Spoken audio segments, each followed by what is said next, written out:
Hello and welcome to episode 23 of the Dynamo Football Book Club Injury Time.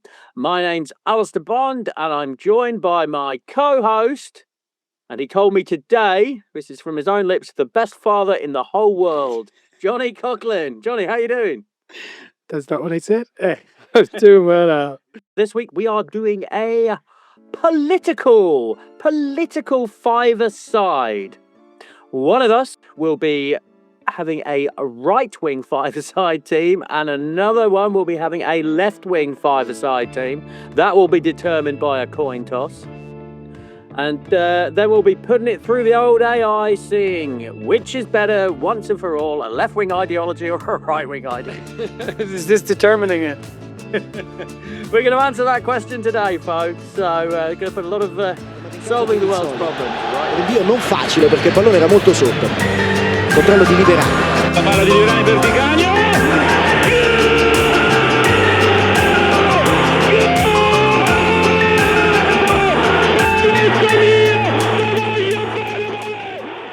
You absolutely did say that, Johnny. I said, and sorry folks, but I said, parenting, the better the parent, the harder it is. And you immediately replied, I find it harder than anyone in the world.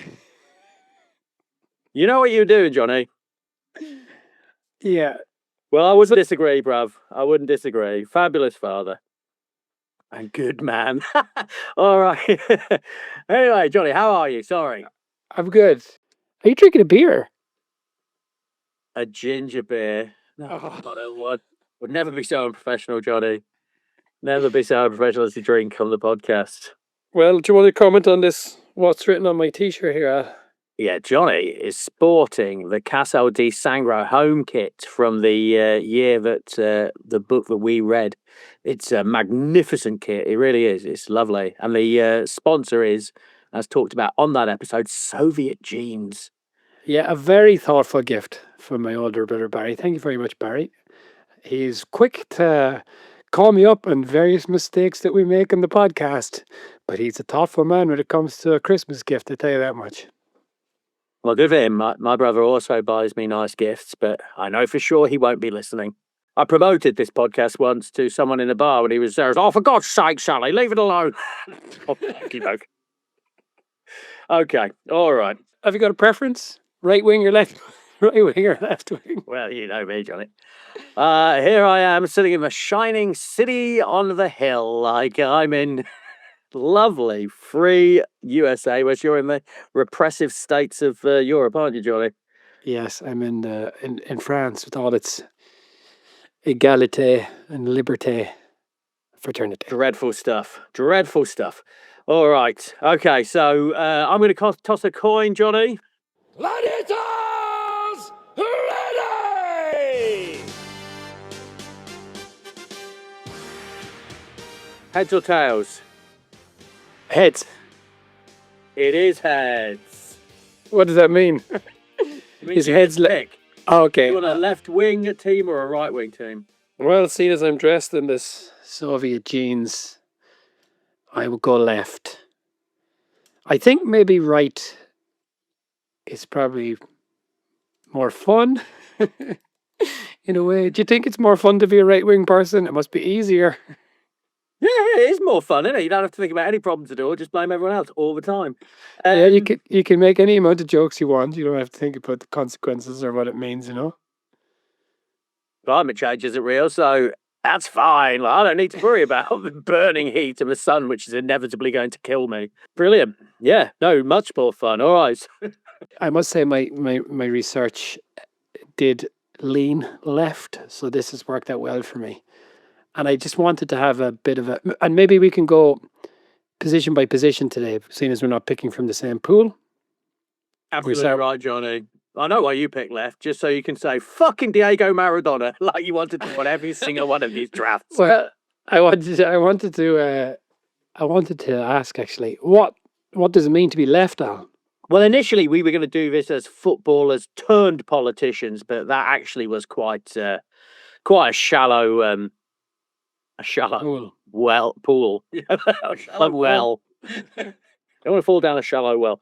Yes, shallow pool. So we've just gone like conspicuously political figures within the world of soccer, right? Yeah, and the reason I ask about, what does it mean to be right? What does it mean to be left? Left can mean many things, really, because it's a bit of a furry concept, isn't it? So you can have and I'm not going to give you any spoilers here, but there's just general woke social justice warriors. Your Juan Matas, your Marxist Rashford. Why does no one ever call him that? Feeding all those kids. But your anti-capitalist types with Cantona, famously anti-capitalist and the face of William Hill bookmakers. Supporters of left-wing causes, Gary Neville, friends with Andy Burnham. I'm going for a real Manchester United thing here. And then whatever, anti-racist, anti-fascist. So it can mean different things. And I'm very much going for the latter, actually. Well, I think it's like pornography, and I think I say this every single podcast. You know it when you see it, don't you, Johnny? You can smell it. You know which one's which. I know. All right, okay. So just to say as well, because I have done a good bit of research on this, and some of the people I have never heard of, but I will give you some alternate picks that I could have went for that I didn't choose that we do know. In fact, a lot of the people we've done books of have come up in the left, in my left list. But okay, seeing as I won the toss, why don't you go ahead and pick your first player, which would be a goalkeeper, I guess. Yep. I'm going to go in goal, and I tell you what, right wing goalkeepers that is a rich pickings, man. So there's a bunch. Well, I tell you what, if I'm picking a right wing team, I could just make this pod super, super short and just say I'll choose the Brazil team from right now. They're all fucking scumbags. Oh, mate, going through this. Oh, it's so depressing. Like, Ronaldinho? What? Oh, no. Awful fascist. Okie doke. So, wait, sorry. Ronaldinho is a fascist. Bolsonaro loves him. Look at that lovely smile. How could that? You know, there's only one of the current crop of footballers who's not really a Bolsonaro apologist, and it's the worst one. Richarlison, God bless him. He's standing alone against Bolsonaro. He's pro-Lula. Shitty old Richarlison. There's something about him that I love, but also something I hate. All right, so in goal. Sorry, Johnny, go on. Is it his name or a tattoo on his back that you love? So many things about him. Just his little boy lost look whilst being a total thug. I think, yeah, it's just, he's a character, isn't he, Aldrich Allison? You give him that. But he will not be appearing in it. Well, he could appear in your team, but I suspect he's not. All right, so goalkeepers. I've got a few here. And I've got a little quiz for you here. One of them is a goalkeeper called George Forsyth, who ran for president of his country. George Forsyth. I'll give you $100,000 bond bucks if you can guess which country George Forsyth ran for president for. New Zealand. George? Nope. Peru. Obviously, George Forsyth. All right, here's another one. Another South American. Chilavert. He's a big right-wing guy. Oh. They ran as a presidential candidate in 2023. He does look right-wing, doesn't he? He looks like a fucking Rottweiler. Another one, and I'm not going to go that, but I'm going to go to win today. Mark Bosnich. Did you know this? Mark Bosnich. He said that Fergie wanted him out of the team because he wanted Alex Ferguson to play. Alex Ferguson wanted to play a team of communists, and apparently. He did a Nazi salute, didn't he, Bosnich? Yes, he did. Although I don't know if he's that far right. Is he is it kind of a Wayne Hennessy situation? Just total and utter ignorance. Yeah, well, the coke-addled yuppie Mark Bosnich said this is like Margaret Thatcher was the best leader since Churchill. And apparently once, after a game, Alex Ferguson was meeting Tony Blair when... and delaying the bus leaving when he got back on the bus. Mark Bosnich made a sarcastic comment about it. Things got heated and they came to blows and had to be separated by peacemaker Roy Keane. So look at that. Bosnich came to blows with Ferguson over a sarcastic comment about Ferguson meeting Tony Blair. That's crazy, isn't it? That is crazy. Yeah. Absolutely. I had no idea about that. There you go. But yeah, I mean, I believe it. Yeah, I It mean, sounds right. the It sounds it right, is- you know. he has the very much, the energy of like a bonds dealing 80s yuppie. Yeah. Anyway, but my goalkeeper is, it's quite a good one, is Gigi Buffon. Oh, it's so heartbreaking. You know what number he used to play with? He had on his shirt when he played for Parma. What's a fascist number? I don't know. 88. HH. He played, Yep. I can see you look of surprise. Yep, he had 88 on his shirt when he played at Parma. Apparently, he used to sleep in a room with a bust of Hitler and Mussolini, but when No, come on. A bust. a bust. I must admit, I didn't verify that. The 88 is definitely true, but I couldn't find. But look, it said on the internet, Johnny. Lovely bust of Hitler and Mussolini. And Do you know in ChatGPT people have been relying on it for research, obviously, and there's incidences recently in the English courts. I think it was in England where people were relying on cases that never happened. They're just made up by ChatGPT. well, that's not what happened here, Johnny.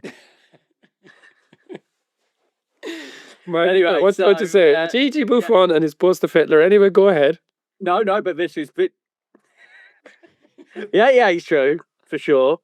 When asked now, he tried to disabuse himself, but describes himself as an anarcho-conservative. Yeah, that's one of them.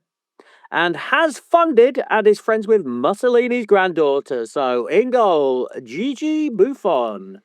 That's not bad. He did actually come up as a left-wing goalkeeper in my research, which is because I think he's, as you say, he's tried to distance himself from that. But what do you call him? Anarcho-capitalist. That sounds like something that like Musk would describe himself as or something, doesn't it? Anarcho-conservative. It's basically an oxymoron. I mean, it is, right? But there you go. That's my goalkeeper, and he's a strong pick. Who are you going for, Johnny? Well, okay, mine is, like I said, a lot of the people, I'm going for an anti-fascist, to me, an anti-racist kind of theme here. But I have others that are interesting. And of course, our friend Neville Southall, I think, are the three nicest fellas we've done books about to date, I would say, or maybe, and obviously I could be leaving someone out here, but I would say Southall, Keegan, and Puskas. They are such gentlemen, those three individuals. But Southall is famous in recent years for his online persona and asking questions about, social issues. He's anti-anarcho conservative. He's anti-conservative. He's as in Conservative Party, conservative with a big C. He was anti-Thatcher, and he's a supporter of various left-wing and social causes. An all-round good guy, I think, Neville Southall. But not my goalkeeper for today, because we've already done a book about him. So I'm going for the Poplar. El Chopo. Jose Angel Iribar. That's right.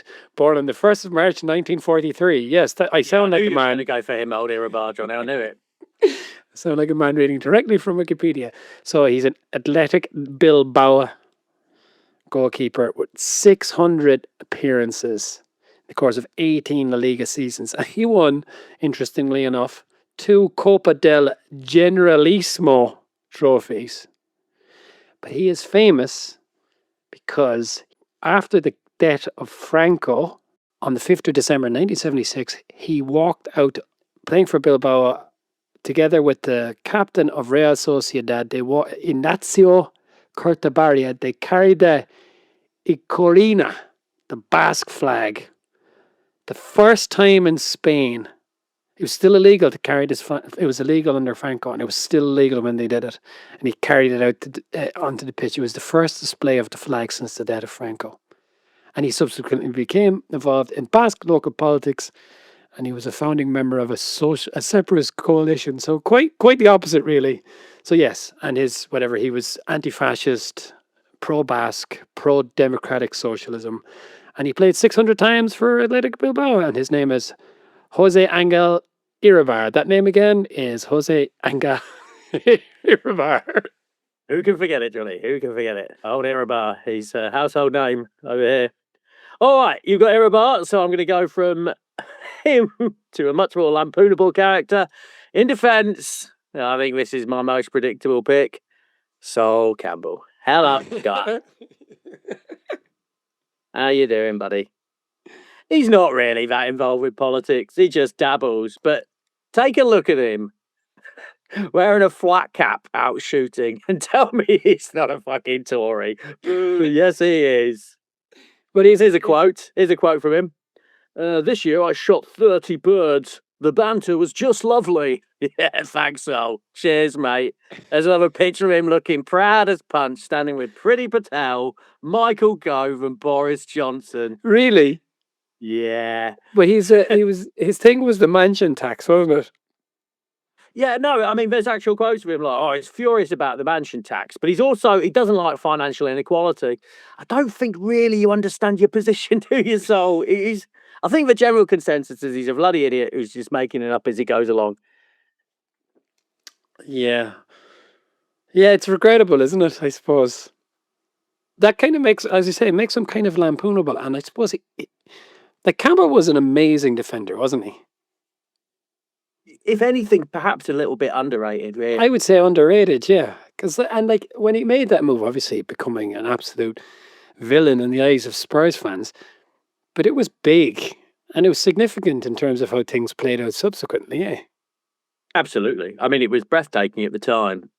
And yeah, at the time, what team in the world wouldn't he have gotten into? That's always what people say. It's like he could have gone anywhere. That's why the betrayal seems so great. He could have gone to Barcelona. He could have gone to the biggest teams in the world, but he didn't. He went to Spurs' most hated rivals. But he is a joke. He is a joke now, isn't he? He is a joke. Yeah. He is a joke. Yeah, he is. He absolutely is a joke. Okay, well, I'm going to stick with Arsenal, and this guy is an unusual footballer. Hector, named after Hector from the city of Troy, might I add. Hector Bellerin. And I've picked him because he's a vegan. So was Hitler, Johnny. Oh, mate. No, he's known for his opinions on political matters. Famous, like, strange that he's anti-Catalan independence. There you go. But he has declared himself left-wing, although he's not a supporter for any political party. He has been outspoken on why everybody was so obsessed with the Ukrainian war when they have turned a blind eye to wars in Yemen, Iraq, and the Palestinian war. He said this in 2022. I guess he probably doesn't feel like that anymore. And this is interesting.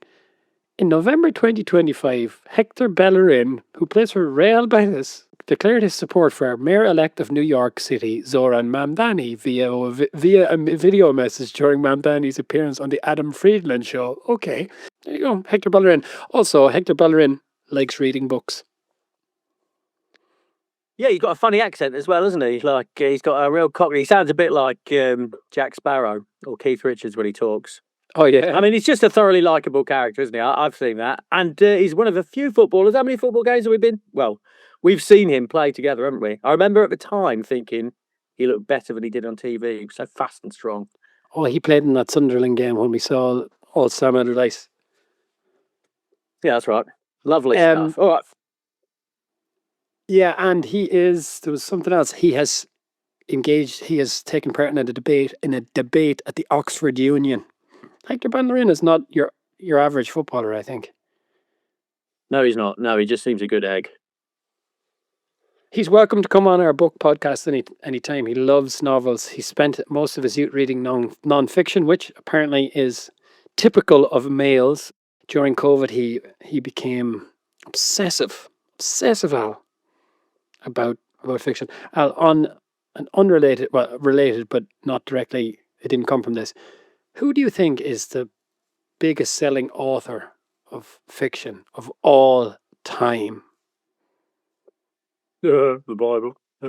The biggest selling, Agatha Christie. Correct! Thank you very much. 2 billion copies.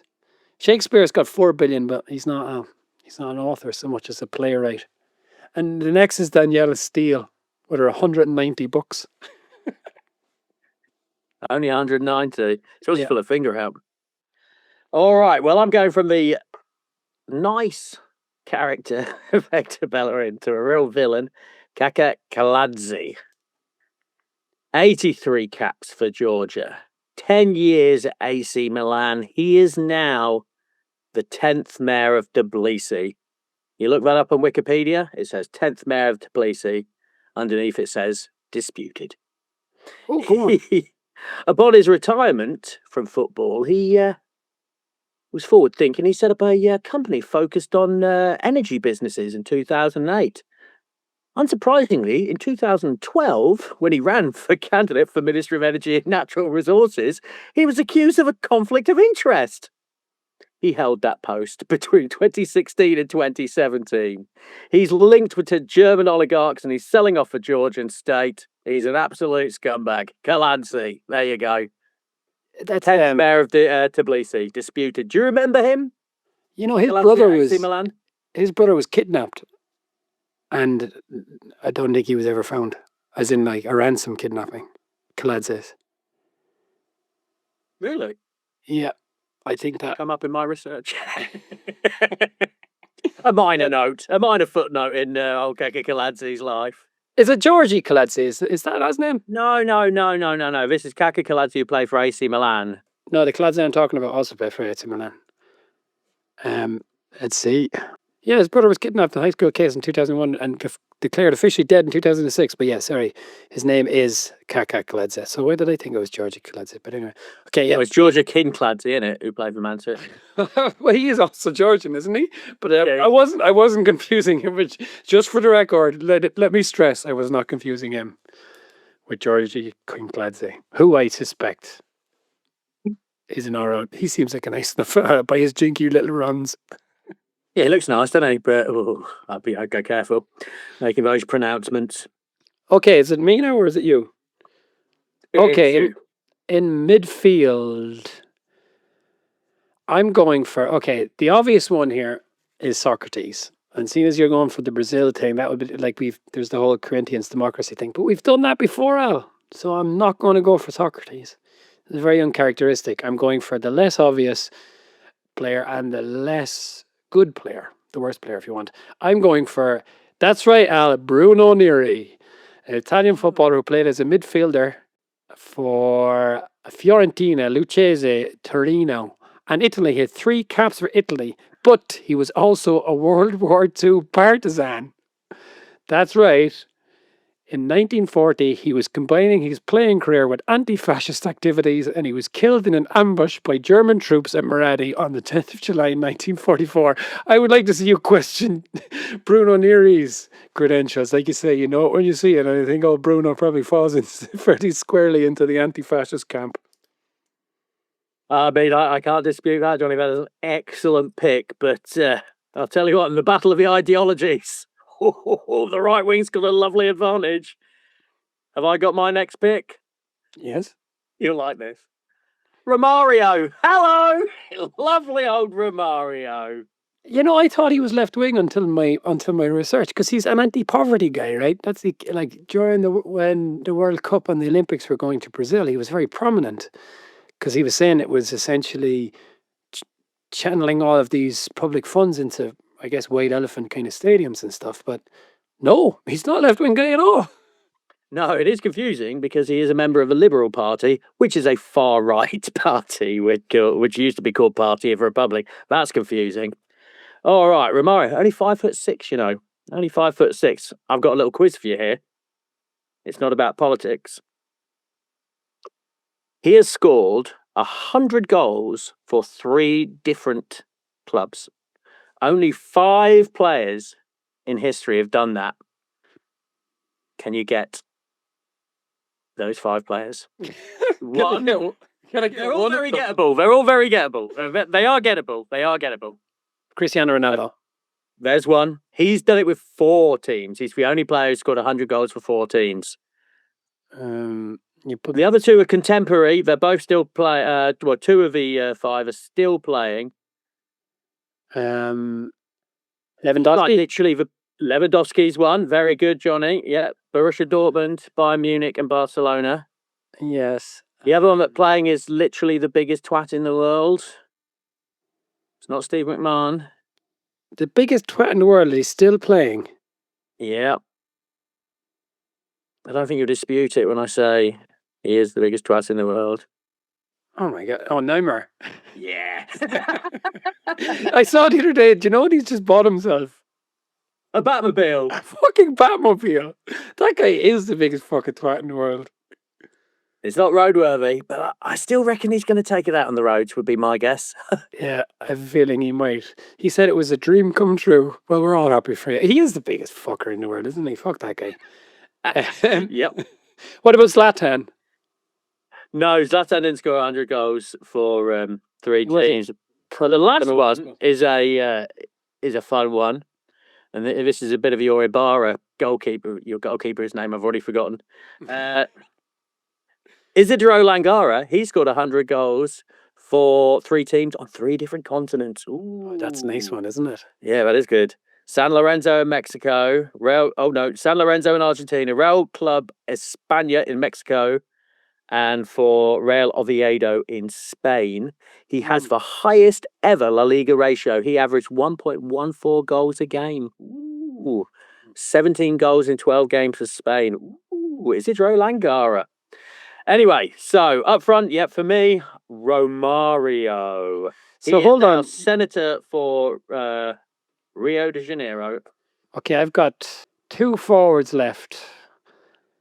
And the one I'm going to go for first is... Do you know who the Wunder team were, Al?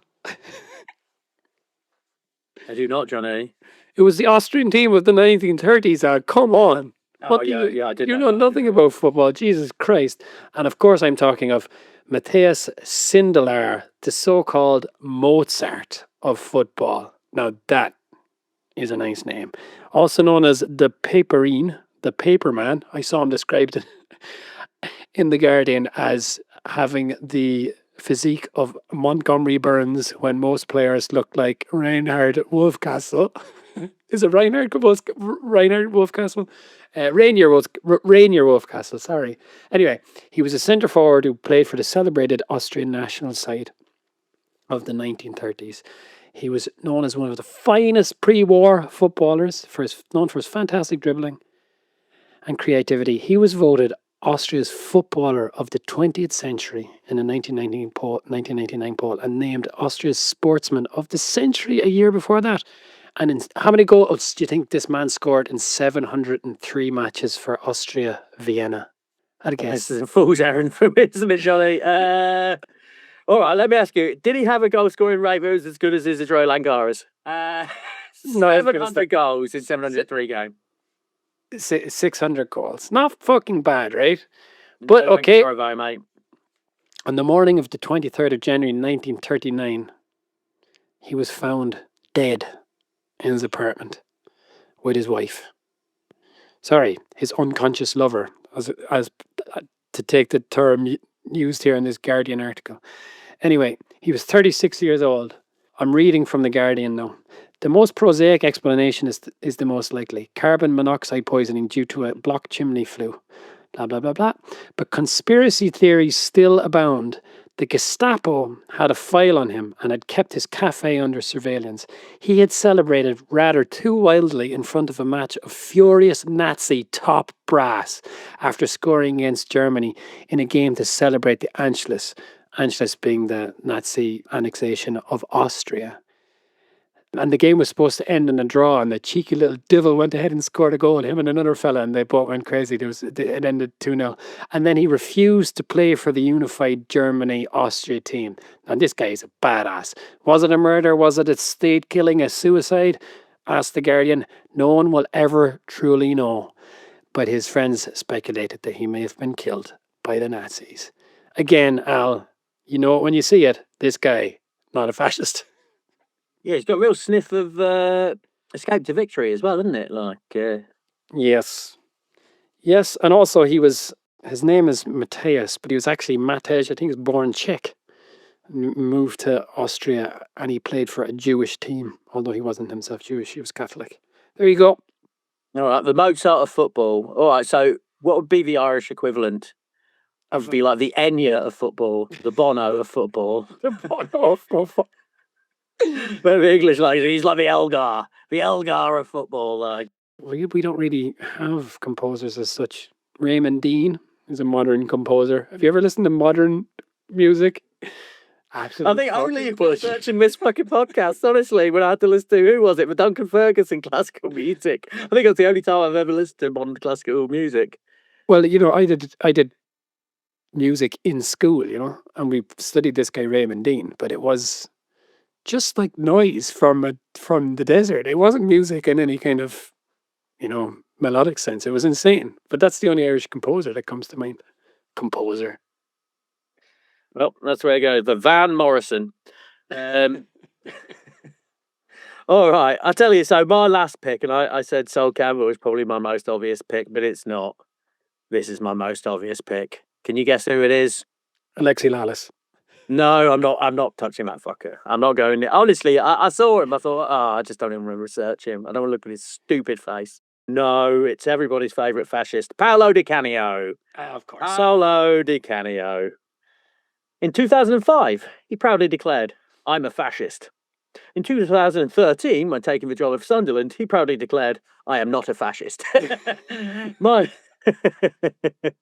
In the meanwhile, though, he did do a few fascist salutes to Lazio fans, and he's described Mussolini as a very principled, ethical individual.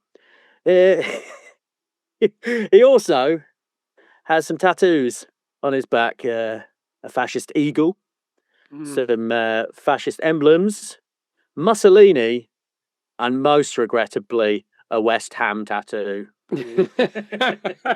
But how can you have a Mussolini tattoo and say you're not a fascist? He just loves trains. I'm just into punctuality, what's the very much so, yeah. Just organisation. I like that. What's the prosthetic penis situation? Do you remember that guy? Remember that guy last year, the Eagle man from Lazio with his prosthetic penis? Yeah, and he was a fascist sympathiser as well, if you dug a little bit deeper into that lad as well. Yeah. But that's not what got him sacked.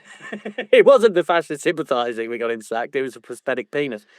Yes, it was the prosthetic penis. But okay, yeah, that is the obvious one. Okay, this one is probably less obvious. It's Rachlid McCluffy. Oh, that's who I was going to pick. So Rachlid McCluffy. You'll remember when we did the Defeat of the Chameleon, the story of the players from France, the French Algerian guys, or the Algerian players who left France and who were playing in the equivalent of Ligue 1, I guess, at the time. And they left to set up this team to play for a future independent Algeria. And this guy, Rachlid McCluffy, was the best. Was the best player. So, I pick him as left because it was an anti-colonial movement ultimately, but also when Algeria became independent, it did, in its early years at least, it was socialist. Rachlid McCluffy played for Saint-Étienne 102 times, 59 goals. He'd also played 4 times for France, and then he played 40 times for this FNL, which is the football team for the National Liberation Front of Algeria. And then he played 10 times for Algeria, scoring 5 times. And then he went back and played in France again. He just went back to France and continued playing. And he scored a bunch of goals. He in 380 goals, 380 games, he scored 170. So he was kind of a 1 and 2 striker. So that's my man up front. He may be no Romario, but he strikes me as a little bit more principled. Well, and that's what we want as footballers. You've ever done this, Johnny, but you've actually put the man before the result. No, yeah, well, the obvious one here is just Maradona, Socrates. I'm going to absolutely murder you today. I'm so confident about winning this one. So the team I was going to go for was, we'll say, Southall, or this Iravar guy maybe was good. Then Bellerin, Socrates, Cantona, and I don't know. Actually, I had this McCluffy guy anyway. And then you've got Rashford's not left as such, but he's a decent egg. And he could have got in there, I suppose. I mean, I'm going to push back on the decent egg bit. You- He did a good thing, but oh god, I'd hate to be sat in a room with him. Oh, his sulky little fucking face. You and my brother, the same brother who got me this T-shirt or this shirt. I've always had beef with Marcus Rashford. You've been anti-Rashford from the get-go, you. He's good for 2 months and then he's shit for 3 years. I mean, that's good what he is he? does, right? How good is he now for Barcelona after he scored that absolute worldie at the start? Well, he missed an absolute sitter against Real Madrid and they've not continued the loan. That's how good he is. Ah, Yeah, he's headed back to United, mate. You got him for the second half of the season because he didn't cut the mustard because he's not that good. okay. Well, that's news to me. Well, Michael Carrick and his tiny mouth will do. We'll see what he can do with him, I suppose. As you say, he's good for 2 months, and that's what we need right now. Do you think he's better than Benjamin Šeško, who can't stop scoring now since Emery is gone? He's scoring like that Spanish fella you mentioned, whose name I can't remember. Or the Oviedo There's a guy. lot of names that we won't remember today, like Isidoro Langara. Okay, do you want to tell me more about Brazilian fascist footballers while I type this into the machine? Well, I can tell you some additional facts about the players I've picked. Paolo Di Canio was sacked by Sky Italia after revealing his Duce tattoo on a live broadcast because he was wearing a short sleeve shirt. It says Ducks. Hakan Suker, he was a good one for the left wing. Like, I think he's been disappeared or something weird. Disappeared? Yeah, I think I need to double check that. This is all stuff. Let me have a look. Where is Hakan Suker now? It's no laughing matter for Hakan Suker. Oh no, but he lives in exile in the United States now. Yeah, he was Hakan Suker, who was a politician, fell out of President Erdogan's government, and he was charged with treason and linked to terrorism. And he faces arrest and charges in Turkey, preventing his return. It doesn't really say if he's left wing or right wing, though. He just fell out of Erdogan, which could be all sorts of things, couldn't it? Well, typically enough of right wing movements, you have invested heavily in defence, Al, with Saul Campbell and Kaka Kaladze. 2 defenders. You said midfield. Kaladze was a defender. Anyway, hopefully. I knew he was a defender. I'd like to make quite clear, listeners, that I knew Kaladze was a defender. And I would like to make quite clear that I knew he wasn't Georgie Kaladze.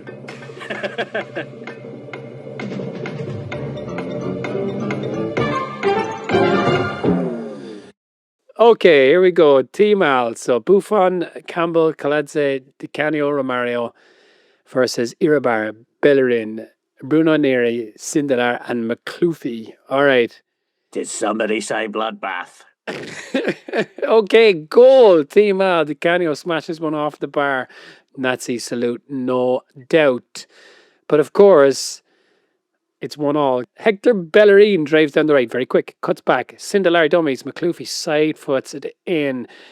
Oh my God, Team John takes the lead. Nero wins a 1-touch pass to Sindelar outside of the boot across Buffon. Celebrates it like fucking mad in front of the Nazis that Al has got in the crowd. But it's 2-2. Kaladze steps out, rockets one from distance. Irabar gets a hand of it, but can't keep it out. But it's 3-2 to John. McCluffy volley. Team Al 3-3. Romario stabs it home. And here is the decider. Who's gonna win it? I don't know, by the way. The decider. Everyone's wrecked. 59 minutes. This is an hour long. I told ChatGPT that this should be an hour long. Neri intercepts from Di Canio, slides it to Sindelar. Sindelar delays, waits, draws Campbell, treads the pass. McCluffy 1-on-1 with Buffon. He dinks it. Goal! Goal! He breaks away from the defence as though he was escaping France to free Algeria. But there we are, Al.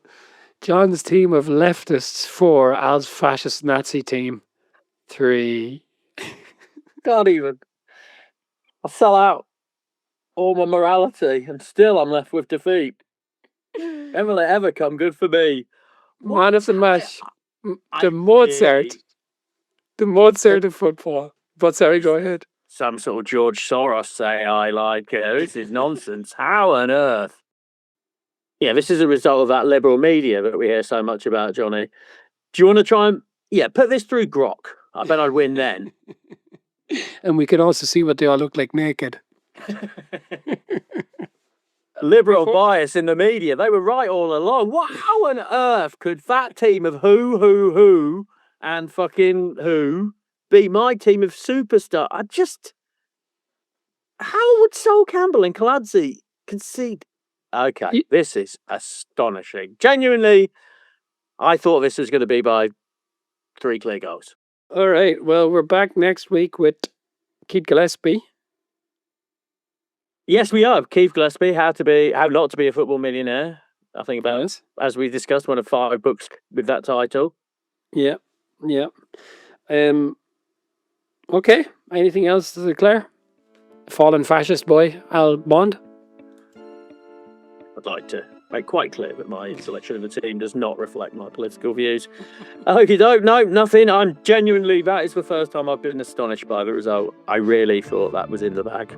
Yeah, I must say I thought that one was probably in the bag for you as well. I didn't go woke, but I did go broke. Thank you very much, and we will chat to you all next week, folks. Thanks for listening, and please give us a 5-star rating if you get the opportunity. Take care. Thank you very much, and goodbye. Alrighty.